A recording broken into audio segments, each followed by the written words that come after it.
dia! Que bom ter você aqui com a gente, começando o dia, adorando ao Senhor, buscando a sua face, ouvindo a sua voz e o conhecendo cada vez mais por meio da palavra de Deus. Então, vamos começar com a nossa declaração diária, dizendo que nós estamos prontos para receber a palavra de Deus? Repita após mim. Eu vou ouvir a palavra de Deus. Eu sou o que a Bíblia diz que eu sou. Eu tenho o que a Bíblia diz que eu tenho. Eu posso fazer o que a Bíblia diz que eu posso fazer. Hoje eu serei tocado pela palavra de Deus. Eu audaciosamente confesso que a minha mente está alerta, o meu coração está receptivo e eu nunca mais serei a mesma.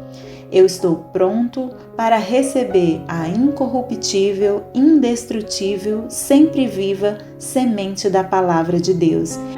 Hoje a minha mente é renovada e transformada pela palavra de Deus e por isso eu nunca mais serei o mesmo. Em nome de Jesus. Amém. O nosso devocional de hoje já vai começar, mas antes eu quero te pedir para se inscrever no nosso canal e ativar as notificações para receber um aviso toda vez que um vídeo novo for lançado. Também não esquece de curtir, compartilhar e comentar esse vídeo, tá bom? Deus te abençoe e vamos começar o nosso devocional. 1 Coríntios, capítulo 1. Paulo, chamado para ser apóstolo de Cristo Jesus pela vontade de Deus, e o irmão Sóstenes, à igreja de Deus que está em Corinto, aos santificados em Cristo Jesus e chamados para serem santos, com todos os que, em toda parte, invocam o nome do Senhor Jesus Cristo, Senhor deles e nosso.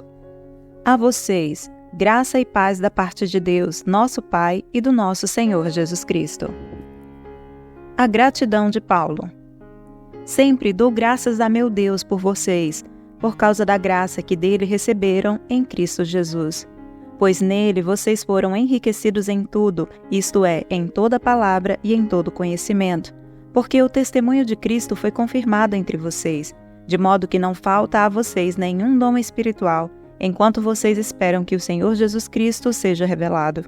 Ele os manterá firmes até o fim, de modo que vocês serão irrepreensíveis no dia de nosso Senhor Jesus Cristo. Fiel é Deus, o qual os chamou à comunidade com seu Filho Jesus Cristo, nosso Senhor. As divisões na Igreja. Irmãos, em nome de nosso Senhor Jesus Cristo, suplico a todos vocês que concordem uns com os outros no que falam, para que não haja divisões entre vocês. Antes, que todos estejam unidos num só pensamento e num só parecer. Meus irmãos, fui informado por alguns da casa de Cloe de que há divisões entre vocês. Com isso, quero dizer que algum de vocês afirma, eu sou de Paulo, ou eu sou de Apolo, ou eu sou de Pedro, ou ainda, eu sou de Cristo. Acaso Cristo está dividido? Foi Paulo crucificado em favor de vocês? Foram vocês batizados em nome de Paulo? Dou graças a Deus por não ter batizado nenhum de vocês, exceto Crispo e Gaio, de modo que ninguém pode dizer que foi batizado em meu nome. Batizei também os da casa de Estéfanas. Além desses, não me lembro se batizei alguém mais.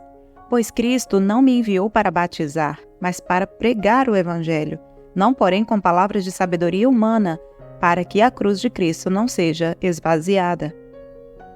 Cristo, sabedoria e poder de Deus. Pois a mensagem da cruz é loucura para os que estão perecendo, mas para nós que estamos sendo salvos é o poder de Deus. Pois está escrito, destruirei a sabedoria dos sábios e rejeitarei a inteligência dos inteligentes. Onde está o sábio? Onde está o erudito? Onde está o questionador desta era? Acaso não tornou Deus louca a sabedoria deste mundo? Visto que na sabedoria de Deus o mundo não o conheceu por meio da sabedoria humana, agradou a Deus salvar aqueles que creem por meio da loucura da pregação. Os judeus pedem sinais milagrosos e os gregos procuram sabedoria. Nós, porém, pregamos Cristo crucificado, o qual, de fato, é escândalo para os judeus e loucura para os gentios. Mas para os que foram chamados, tanto judeus como gregos, Cristo é o poder de Deus e a sabedoria de Deus. Porque a loucura de Deus é mais sábia que a sabedoria humana, e a fraqueza de Deus é mais forte que a força do homem. Irmãos, pensem no que vocês eram quando foram chamados. Poucos eram sábios segundo os padrões humanos, poucos eram poderosos, poucos eram de nobre nascimento. Mas Deus escolheu o que para o mundo é loucura, para envergonhar os sábios, e escolheu o que para o mundo é fraqueza, para envergonhar o que é forte. Ele escolheu o que para o mundo é insignificante, desprezado e o que nada é, para reduzir a nada o que é, a fim de que ninguém se vanglorie diante dele. É, porém, por iniciativa dele, que vocês estão em Cristo Jesus, o qual se tornou sabedoria de Deus para nós, isto é, justiça, santidade e redenção, para que, como está escrito, quem se gloriar, glorie-se no Senhor. 1 Coríntios, capítulo 2. Eu mesmo, irmãos, quando estive entre vocês, não fui com um discurso eloquente nem com muita sabedoria para lhes proclamar o mistério de Deus, pois decidi nada saber entre vocês, a não ser Jesus Cristo e este crucificado. E foi com fraqueza, temor e com muito tremor que estive entre vocês. Minha mensagem e minha pregação não consistiram em palavras persuasivas de sabedoria, mas em demonstração do poder do Espírito, para que a fé que vocês têm não se baseasse na sabedoria humana, mas no poder de Deus. A sabedoria procedente do Espírito. Entretanto, falamos de sabedoria entre os que já têm maturidade, mas não da sabedoria desta era ou dos poderosos desta era, que estão sendo reduzidos a nada. Ao contrário, falamos da sabedoria de Deus, do mistério que estava oculto, o qual Deus preordenou antes do princípio das eras, para a nossa glória. Nenhum dos poderosos desta era o entendeu, pois se o tivesse entendido, não teria crucificado o Senhor da glória. Todavia, como está escrito, olho nenhum viu, ouvido nenhum ouviu, mente nenhuma imaginou o que Deus preparou para aqueles que o amam. Mas Deus o revelou a nós por meio do Espírito. O Espírito sonda todas as coisas, até mesmo as coisas mais profundas de Deus. Pois quem conhece os pensamentos do homem, a não ser o Espírito do homem que nele está? Da mesma forma, ninguém conhece os pensamentos de Deus, a não ser o Espírito de Deus. Nós, porém, não recebemos o Espírito do mundo, mas o Espírito procedente de Deus, para que entendamos as coisas que Deus nos tem dado gratuitamente. Delas também falamos, não com palavras ensinadas pela sabedoria humana, mas com palavras ensinadas pelo Espírito, interpretando verdades espirituais para os que são espirituais. Quem não tem o Espírito não aceita as coisas que vêm do Espírito de Deus, pois lhes são loucura, e não é capaz de entendê-las porque elas são discernidas espiritualmente. Mas quem é espiritual discerne todas as coisas, e ele mesmo por ninguém é discernido, pois quem conheceu a mente do Senhor para que possa instruí-lo? Nós, porém, temos a mente de Cristo. 1 Coríntios, capítulo 3. As divisões na igreja. Irmãos, não pude falar a vocês como a espirituais, mas como a carnais, como as crianças em Cristo. Dei a vocês leite e não alimento sólido, pois vocês não estavam em condições de recebê-lo. De fato, vocês ainda não estão em condições, porque ainda são carnais. Porque, visto que há inveja e divisão entre vocês, não estão sendo carnais e agindo como mundanos? Pois, quando alguém diz, eu sou de Paulo, e outro, eu sou de Apolo, não estão sendo mundanos? Afinal de contas, quem é Apolo? Quem é Paulo? Apenas servos por meio dos quais vocês vieram a crer, conforme o ministério que o Senhor atribuiu a cada um. Eu plantei, Apolo regou, mas Deus é quem fez crescer. De modo que nem o que planta nem o que rega são alguma coisa, mas unicamente Deus que efetua o crescimento. O que planta e o que rega têm um só propósito, e cada um será recompensado de acordo com seu próprio trabalho. Pois nós somos cooperadores de Deus, vocês são lavoura de Deus e edifício de Deus. Conforme a graça de Deus que me foi concedida, eu, como sábio construtor, lancei o alicerce, e outro está construindo sobre ele. Contudo, veja cada um como constrói. Porque ninguém pode colocar outro alicerce além do que já está posto, que é Jesus Cristo. Se alguém constrói sobre esse alicerce, usando ouro, prata, pedras preciosas, madeira, feno ou palha, sua obra será mostrada, porque o dia a trará à luz, pois será revelada pelo fogo, que provará a qualidade da obra de cada um. Se o que alguém construir permanecer, esse receberá a recompensa. Se o que alguém construir se queimar, esse sofrerá prejuízo. Contudo, será salvo como alguém que escapa através do fogo. Vocês não sabem que são santuário de Deus e que o Espírito de Deus habita em vocês? Se alguém destruir o santuário de Deus, Deus o destruirá, pois o santuário de Deus, que são vocês, é sagrado. Não se enganem, se algum de vocês pensa que é sábio segundo os padrões desta era, deve tornar-se louco para que se torne sábio, porque a sabedoria deste mundo é loucura aos olhos de Deus. Pois está escrito, ele apanha os sábios na astutícia deles. E também o Senhor conhece os pensamentos dos sábios e sabe como são fúteis. Portanto, ninguém se glorie em homens, porque todas as coisas são de vocês, seja Paulo, seja Apolo, seja Pedro, seja o mundo, a vida, a morte, o presente ou o futuro. Tudo é de vocês, e vocês são de Cristo, e Cristo de Deus. 1 Coríntios, capítulo 4. Apóstolos de Cristo. Portanto, que todos nos considerem servos de Cristo e encarregados dos mistérios de Deus. O que se requer desses encarregados é que sejam fiéis. Pouco me importa ser julgado por vocês ou por qualquer tribunal humano. De fato, nem eu julgo a mim mesma. Embora em nada minha consciência me acuse, nem por isso justifico a mim mesmo. O Senhor é quem me julga. Portanto, não julguem nada antes da hora devida. Esperem até que o Senhor venha. Ele trará à luz o que está oculto nas trevas e manifestará as intenções dos corações. Nessa ocasião, cada um receberá de Deus a sua aprovação.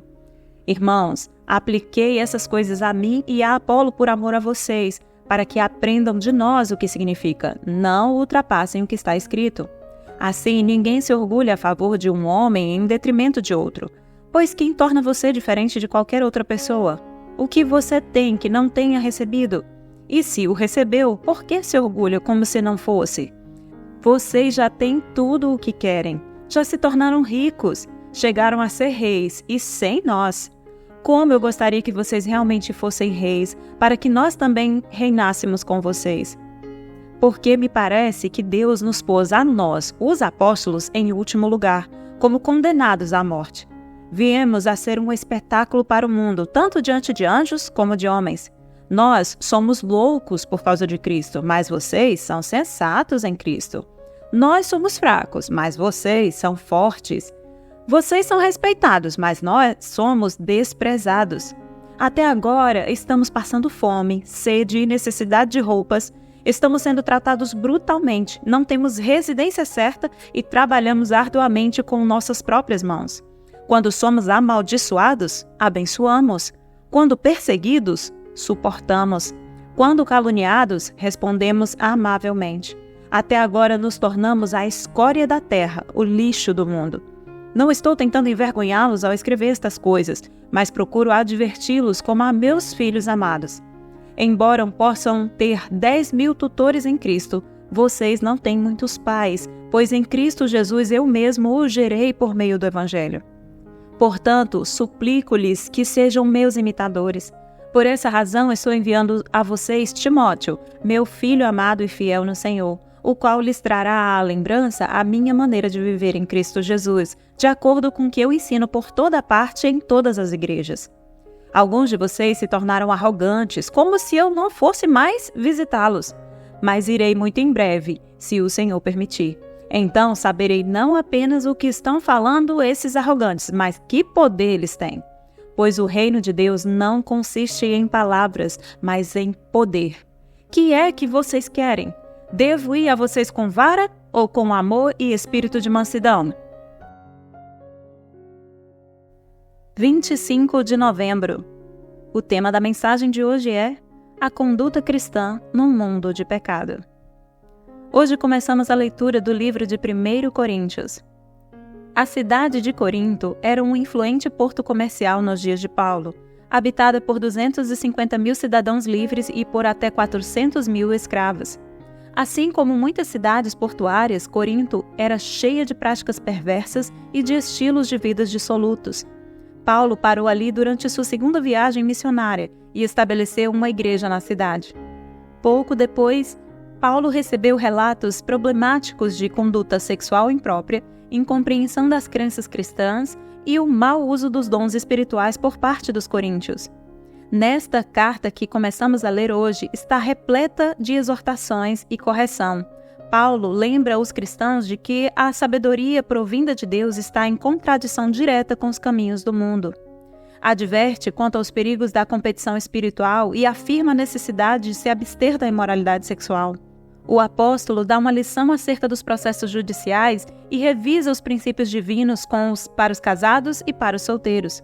Ele prossegue discutindo a questão de se conformar com a cultura somente quando ela não entra em conflito com os caminhos do Senhor, e informa aos leitores o plano de Deus para a adoração, incluindo o papel dos líderes, os dons espirituais e a adoração quando os cristãos se reúnem em culto. Essas orientações pastorais nos ajudam a manter um estilo de vida cristão numa sociedade pecaminosa. Se o amor for nosso alvo, seremos capazes de construir relacionamentos puros e atenciosos, atitudes e ações confiantes, mas não cheias de arrogância, e um coração comprometido em honrar a Deus. Que o livro de 1 Coríntios fale ao seu coração e que dessa leitura você possa extrair o melhor de Deus para a sua vida, a fim de te ajudar na caminhada cristã a ter condutas conforme a palavra de Deus e a se viver nessa sociedade que nós estamos vivendo hoje, cheia de pecado, mas não sendo contaminados por ele. Amém? Posso orar por você? Senhor Deus e Pai, em nome de Jesus eu te peço que abençoe essa pessoa que está ouvindo este devocional. Senhor, abençoe esta pessoa, que a sua conduta seja sempre agradável aos teus olhos. Ensina o coração do teu filho, a tua filha, a se comportar da maneira que o Senhor o chamou para ser. Senhor, transforma o coração dessa pessoa através da tua palavra, a fim de que tudo que essa pessoa pense, fale, faça ou diga, seja para a glória do teu nome. É isso que eu te peço nesse dia, em nome de Jesus, e já te agradeço. Amém e amém. Amém, meu querido. Amém, minha querida. Que Deus te abençoe. Tenha um ótimo dia e até o próximo devocional.